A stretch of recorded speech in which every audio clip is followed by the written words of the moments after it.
Hello guys, for today's video, magluluto ako ng chicken and liver adobo. Hello everyone, I'm Danica Lopez Channel. You can call me Danix. I'm from Muntinlupa City. Isa akong PWD, persons with disability. Ang disability ko ay visual. Mahilig akong kumanta at kumain. Yun nga lang, hindi ako mahilig kumain ng gulay. Ang gusto kong musical instrument ay ang piano. Gusto kong matutong mag-play ng piano.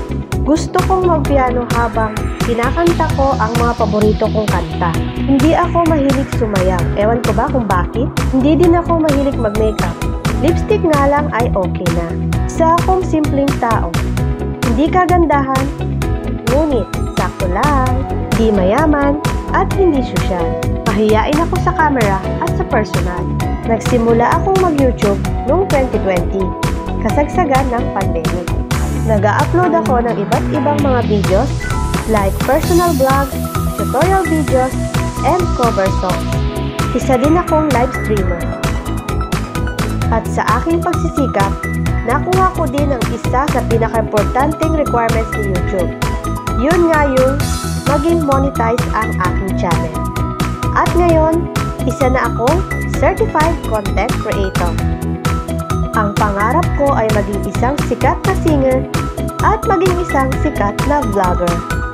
Again, ako si Danica Lopez Channel, ang sweet voice ng Muntinlupa. Samahan niyo akong abutin ang aking mga pangarap.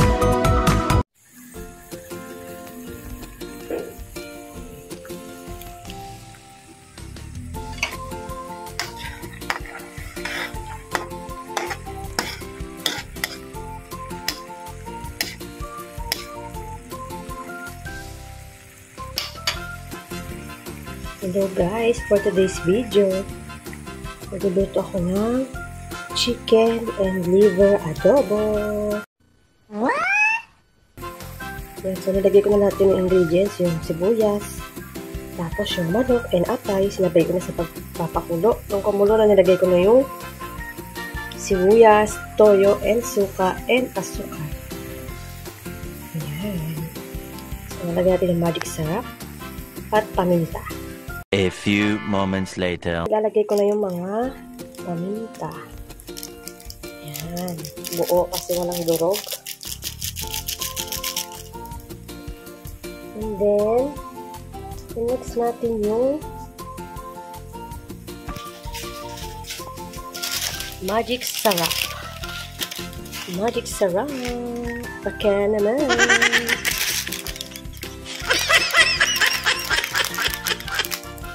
So, ito kalahati lang. Ayan, budbud. Yes, tama na yan. Tapos si chef na hindi maintindihan. Paghalu-haluin. Iyan mo na yan. Wala na dito eh. Ayan, nilagyan ko siya ng mantika.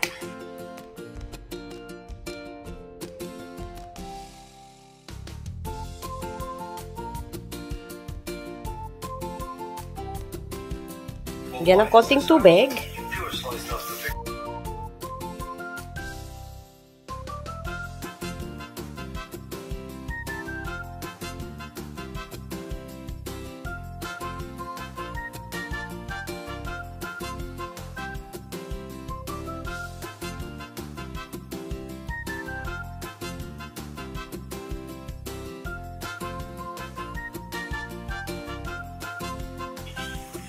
Yan, pakuluin lang natin ng bonggang-bongga hanggat sa matuyo ang kanilang mga ingredients. Nagalan ko nga pala siya ng tubig kasi ayan, mukhang kukulangan sa tubig. Yan, abangan. Luto na ang adobo ko. So, ayan, samahan nyo akong tikman itong napakasarap na aking specialty na chicken and liver adobo. Siguradong mapaparami kayo ng extra rice. Harap! Thank you for watching!